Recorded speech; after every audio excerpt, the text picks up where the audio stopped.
හරි සුබ දවසක් හැමෝටම. ඉතින් අද මම ඔයාලට කියලා දෙන්න ආවේ ගොඩක් අය මට මැසේජ් දාලා ආපු දෙයක්. මෙන්න මේ Swam engine ඔයගොල්ලෝ හැමෝම පාවිච්චි කරනවනේ. ඉතින් මේ පාවිච්චි කරන Swam engine දැන් මම මේ අදාරන් තියෙන Swam engine එකේ වයලින් එක. ඉතින් මේ Swam engine එකේ මොකටම ප්‍රශ්නයක් තියෙනවා මේ එක්ස්ප්‍රෙෂන් කන්ට්‍රෝල් එක හදාගන්න විදිය ගැන. ඉතින් ඒක ගැන අද මම සරලව කියලා දෙන්න තමයි මේ වීඩියෝ එක කරන්නේ. හරි අපි බලමු වීඩියෝ එකට යමු මුලින්ම අපි. රයිට් මම දැන් මේ මගේ Swam engine violin එක ඕපන් කරන් තියෙනවා. දැන් ඔයගොල්ලෝ කාටවත් තියෙන ප්‍රශ්නයක් තමයි මේක දැන් අපි MIDI controller එකෙන් play කරපු ගමන් සද්ද අපිට ඇහෙන්නේ නැහැ. මොකද මේක කියනවා expression controller not received කියලා. කියන්නේ මේකට expression controller එකක් පාවිච්චි කරන්න කියලා. ඉතින් ඒකට අපි හැමෝම කරන්නේ ගොඩක් වෙලාවට අපි keyboard එකේ controller එකකට මේක assign කරගන්න එක තමයි කරන්නේ. ඉතින් මමත් එහෙමයි පාවිච්චි කරන්නේ. මගෙත් breath controller එකක් expression controller එකක් නැති නිසා. ඉතින් මම දැන් අද ඉස්සෙල්ලාම වලට කියලා දෙන්නම්. මේකට දැන් ඔයගොල්ලන් හැමෝම MIDI keyboard එකක් තියෙනවනේ. MIDI keyboard එක සමහර අයගේ MIDI keyboards තියෙනවා. ඒකේ අර වෙනම controllers වෙනම නැති MIDI keyboards තියෙනවා. ඒ කියන්නේ දැන් සාමාන්‍ය MIDI keyboard එක තියෙනවා C1 C2 C3 එහෙම අපේ controllers ටික වෙනම තියෙනවා manually. ඉතින් එහෙම නැති අයගේ ටිකක් ඒව මුකුත් නැති කෙනෙක්ට මේක සද්දය අරගෙන අපේ සින්දුවකට හරි මොකක් හරි දෙයකට රෙකෝඩ් කරගන්න වාදනය කරගන්න කොහොමද කියන එක මම අද ඔයාලට පෙන්වන්න. රයිට් හරි දැන් අපි ඉස්සෙල්ලාම යනවා මෙතන අපේ මෙතින් ටෝන් එක. මේකේ මෙතන අගිස්සේ තියෙනවා ඔයාලට පේනවා අර ඔටෝමේෂන් එන ටැබ් එක. මෙන්න එතන චූටි මේ ඉතලයක් තියෙන එක ක්ලික් කරන්න. එතකොට පහළට එනවා මෙහෙම. ඉතින් මේක ගැන ඔයගොල්ලෝ දන්නවා. රයිට් මෙතන මේ තියෙන වොලියුම් කියලා. අපි මේක උඩ ක්ලික් කරගන්නවා. ක්ලික් කළා මෙතන තියෙන පල්ලයට අහම මෝ කියලා එකක්. රයිට් මෝ කියන එකට යනවා. ඊට පස්සේ මෙතන වැටෙනවා add parameter කියලා පොඩි මේ pop එකක් එනවා. මෙතනින් ඔයාලා තෝරගන්න ඕනේ MIDI channel කියන එක.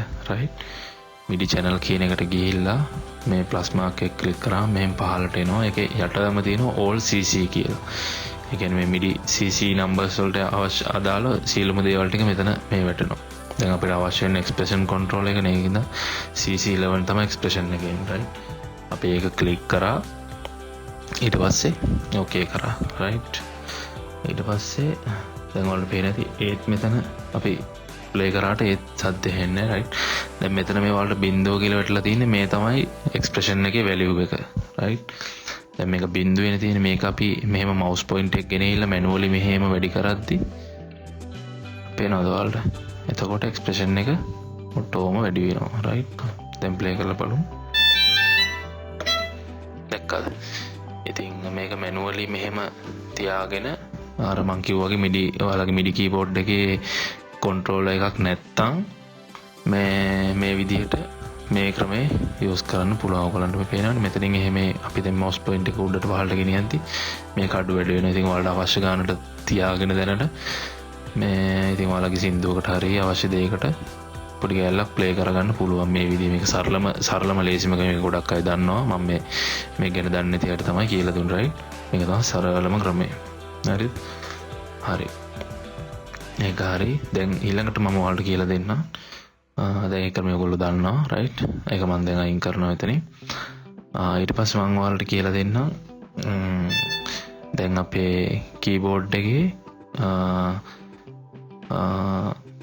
අපි දැන් MIDI keyboard එකේ අපේ තියෙන සමහරට තියෙන ප්‍රශ්නයක් තමයි මේ දැන් අපි කියමු මොකක් හරි MIDI keyboard එක උඩ තියෙන controller එකකට මේකේ expression එක මේ assign කරගන්නේ කොහොමද කියන ප්‍රශ්නේ. රයිට් ඉතින් ඒක මම ඔයාලට දැන් කියලා දෙන්නම්. මෙතනින් option වලට යන්න මේ Swam engine මේ tone එකේ option වලට ගියාම MIDI mapping කියලා එකක් තියෙන. ඊළඟට MIDI mapping කියන එකට යන්න. ඒක මෙතන වලට පේන උඩ තියෙන expression කියලා.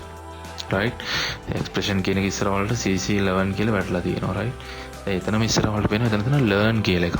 මේ තියෙන learn කියලා. රයිට් මේ learn කියන එක එකපාරක් මේක උඩ ක්ලික් කරලා ඔයගොල්ලන්ගේ MIDI control එකේ ඔයාලට අවශ්‍ය control එක හිමේ කරපු ගමන් ඒ කන්ට්‍රෝල් එකට අරගෙන ඒ කන්ට්‍රෝල් එක මෙතනට සයින් වෙනවා. පේනවද? දැන් ඔයාලට පේනවනේ මෙතන සයින් වෙලා තියෙනවා.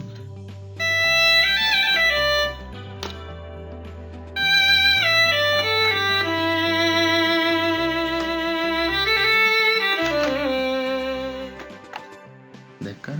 ඒ විදිහට අවශ්‍ය කන්ට්‍රෝල් එකකට සයින් කරගන්න පුළුවන්. රයිට්? මේ Cubase වල මම ඔයාලට කියලා දුන්නා. රයිට්? ඉතින් ඒ විදිහට ඕගොල්ලන්ට පුළුවන් මේ ක්‍රම දෙකම පාවිච්චි කරලා ඕගොල්ලන්ගේ මේ Cubase වලින් වගේ මේ රෙකෝඩ් කරගන්න සින්දුවකට හරි ප්ලේ කරගන්න ලයිව් ප්ලේ කරන දෙයකට හරි මේ ක්‍රම දෙකෙන් ඕගොල්ලන්ට වැදගත් ලේසි ක්‍රම දෙකෙන් කැමති ක්‍රමයකට මේක පාවිච්චි කරන්න පුළුවන්. එහෙනම් thank you.